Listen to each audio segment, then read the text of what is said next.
16 मार्च ते 22 मार्च हा संपूर्ण देशामध्ये जलसुरक्षा सप्ताह म्हणून साजरा केला जातो आहे। पाणी निसर्गाकडून मिळालेली अमूल्य देणगी आहे हे आपल्यास माहिती आहे। पाणी आपल्या सभोवताल भरपूर आहे हे आपल्याला नक्कीच माहिती आहे, पण पाणी कधी ना कधी संपणार आहे, कारण आपला वापर जो आहे पाण्याचा तो चुकीच्या पद्धतीने होतो आहे। पाणी असं जर नष्ट होत राहिलं तर आपल्याला उद्या प्यायला सुद्धा पाणी मिळणार नाही, आणि म्हणून पाण्याचं महत्व पटवून देणारं हे पथनाट्य आपल्या पुढे सादर करत आहोत। चला तर मग बघूया, हे आपलंच मांगली गाव, मांगली गावातलं एक चौक आणि त्या चौकामध्ये असलेलं हे बोरवेल।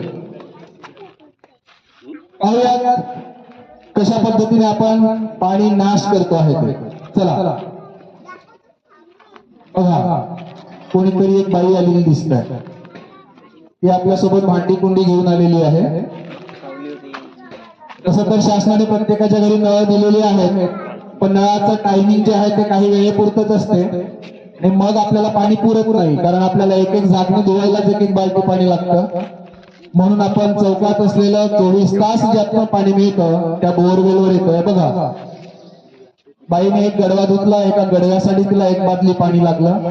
इतकं पाणी जर आपण नाश करू तर आपण समजून घेऊ शकतो की आपल्याला पाण्याची किती कमी पडेल। भांडी घासण्यावरही समाधान नाही, त्या ताटामध्ये चेहरा दिसतो की नाही ती पाहताय बाई, इतकं चमकवून राहिलेली ती। उबडलं पाणी पुन्हा, एका बादलीत ती 3 भांडी धुवून झाली असती, पण 3 भांड्यांसाठी 3 बादल्यांपेक्षाही जास्त पाणी ही बाई खर्च करते आहे, आणि हाच पाण्याचा अपव्यय आहे।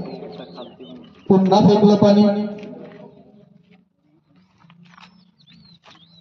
बघा, पाणी उपलब्ध आहे म्हणून आजूबाजूला असलेली झाडं आपली हिरवीगार दिसतात आहेत, टवटवीत दिसतात आहेत।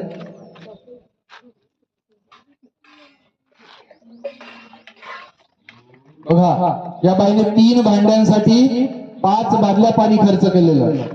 हा पाण्याचा किती नासोडा आहे हे आपल्याला समजून घ्यायचं आहे। चला मग, बोरवेल आहे, कोणीतरी अजून येईलच।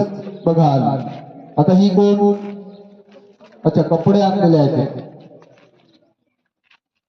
घरी नळ आहेत, कपडे धुण्याची जागा सुद्धा आहे, पण आम्हाला बोरिंग जवळ लावलेला गोटाच जास्त आवडतो, कारण तिथे मनसोक्त पाणी उघडायला भेटतं, आणि म्हणून आपण सगळी घरची कपडे सुद्धा या सार्वजनिक ठिकाणी आणून धुतोय।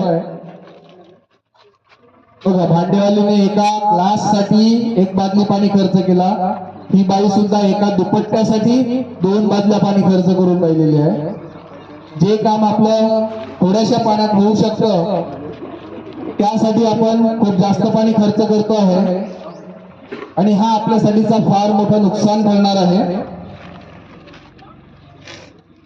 बघा, एवढासा चिटुकला रुमाल, पण त्या चिटुकल्या रुमालासाठी सुद्धा आम्हाला 1 बादलीपेक्षा जास्त पाणी लागतंय।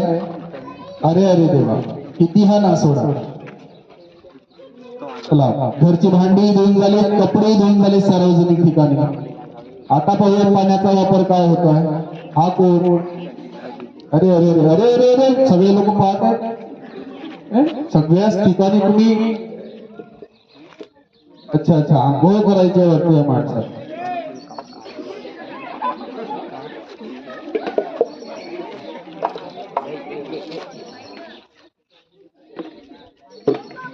त्यांच्या घरी पाणी नाही वाटते आंघोळ करायचं। हा, ठंडे ठंडे पानी से नहाना चाहिए, गाना आए या ना आए, गाना चाहिए। हा, चमकून घे, चांगलं चमकून घे चेहरा। एकटाच आहे बरं का गावात आंघोळ करणारा, बाकीच्यांना पाण्याची गरजच नाही, फार पाणी उकडून राहिलं।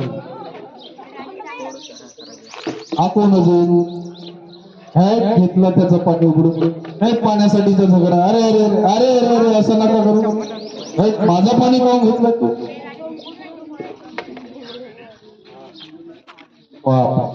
2 बाटल्या पाण्याने आंघोळ झाली पण अजून समाधान नाही या माणसाचं. मला वाटतं 2-4 महिने झाले आंघोळच नाही केली. हा हा हा ते झालं की अजून हा हा हा झाली, चांगली आंघोळ झाली. अरे हा कोण मधातच सायकल घेऊन घुसला जो.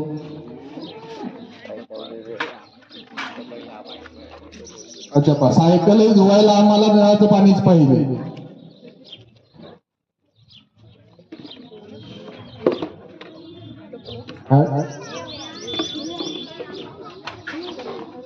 चमकव चांगली चमकवून घे सायकल. बघा एवढीशी सायकल, 1 बादली पाणी नाही लागत सायकल धुवायला, पण 1 बादली याचं वापरून झालं.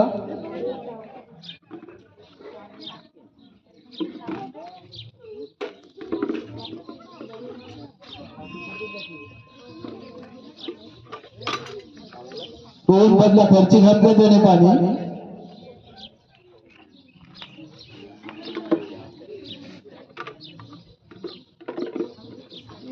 सायकलही समाधानी झाली असेल. वा वा काय चमकली सायकल.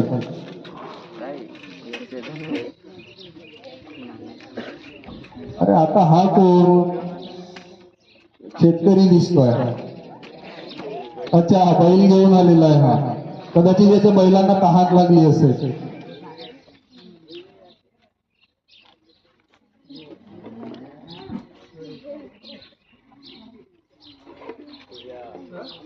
अच्छा सर्जा राजाला पाणी पाजून राहिलाय हा. चांगलं काम आहे, पुण्याचं काम आहे. अरे का बैल सुद्धा माणसासारखे, त्या बैलाने पाणी उघडलं. त्यालाही माहित आहे की आपण माणसासारखंच वागायचं. बैल तो बैलच शेवटी. अरे पाजून झालं आता आंघोळही त्याच पाण्याने. वा वा वा वा. बैलांना आंघोळ करायचं नदीवर घेऊन जा. इथे शुद्ध पाण्याने आपण सगळ्या पाण्याचा वापर जो आहे तो सगळ्या गोष्टींसाठी करतो आहे. उद्या चलून आपल्याला प्यायलाही पाणी उरणार नाही. हा हा हा चमकला सर्जा.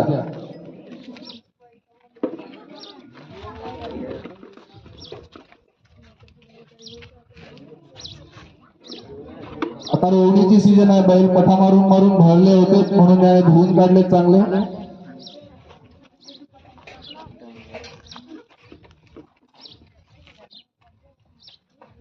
आता सगळ्यांनी पाणी तर वापरलं. अरे ह्या कोण मुली आल्या?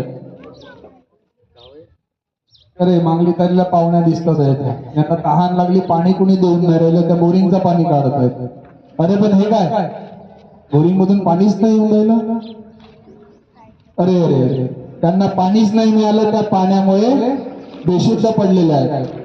बघा आता सोयापूर्वी या बोरिंग मध्ये इतकं पाणी होतं की सगळेजण नाश करून राहिलेले होते आणि बिचारा त्या मुलींना प्यायलाही पाणी मिळालं नाही. आला अजून आंघोळ करायला. अरे पण हे काय, आता मात्र या ठिकाणी पाणीच उपलब्ध नाही आहे. बोरवेल मधून पाणीच नाही येत आहे. अरे अरे तिकडे झाडाची पानं कोमेजून राहिली आहेत पाण्याअभावी. अरे जमिनीत पाणीच नाही तर बोरवेल तुला काय देणार. पुन्हा सर्जा राजाची जोडी आलेली आहे.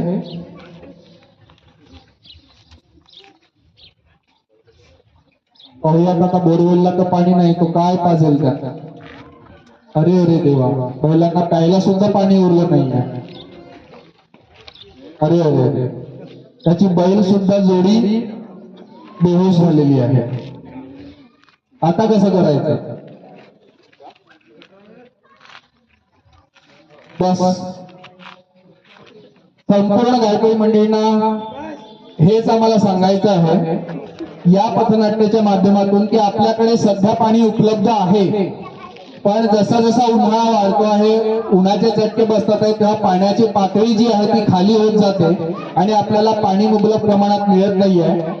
जर समजा आपण आपल्याला मिळालेलं पाणी असंच नाश करत राहिलो, असंच वेस्ट करत राहिलो, तर उद्या आपल्याला प्यायला सुद्धा पाणी मिळणार नाही आणि एक वेळ अशी येईल की जे फुकट मिळणारं आजचं पाणी आहे ते आपल्याला विकत घेऊन सुद्धा उपलब्ध होणार नाहीये. आणि म्हणून माझी संपूर्ण गावकरी मंडळींना विनंती आहे की आपल्याकडे जे पाणी आहे ते जरा जपून वापरा. जिथे थोडंसं लागतं तिथे जास्त घ्यायची गरज नाही. किंवा ज्या गोष्टी सायकल किंवा गाडी सारख्या गोष्टी ज्या आहेत त्या आपल्याला अगदी अर्धा बालटी पाणीमध्ये साफ करता येतात, पण आपण फक्त पाणी उघडण्याचं काम करतोय. एक कापड ओला करायचा, पाण्यात बुडवत जायचं आणि सायकलला पुसलं, गाडीला पुसलं तरी गाडी साफ होते. आणि मग महिन्यातून एखाद्या वेळेस तुम्ही त्याला नंतर पाण्याने पूर्ण धुतलं तरी चालेल. पण आपल्या सवयी ज्या आहेत त्या कुठेतरी चुकीच्या ठरतात आहेत. आपल्या मुलाबाळांनाही थोड्याशा चांगल्या सवयी लावा, कारण बाहेरून आल्यानंतर ते ग्लासभर पाणी घेतात, 2 घूट पाणी पितात आणि बाकीचं फेकतात. आणि अशी अवस्था जर होत राहिली तर त्याच तुमच्या छोट्याशा बाळाला उद्या 2 थेंब पाणी सुद्धा प्यायला मिळणार नाही. म्हणून पाणी तुम्हाला वाचवायचं आहे. जल नाही तो कल नाही हे आपल्याला समजून जायचं आहे. नो वॉटर नो फ्युचर हे तुम्हाला लक्षात घ्यायचं आहे. And water is our life, don't waste it. म्हणजे पाणी हे आपलं जीवन आहे आणि त्याला तुम्हाला असं खर्च करायचं नाहीये. धन्यवाद. आम्हाला आपणास हाच एक संदेश द्यायचा होता.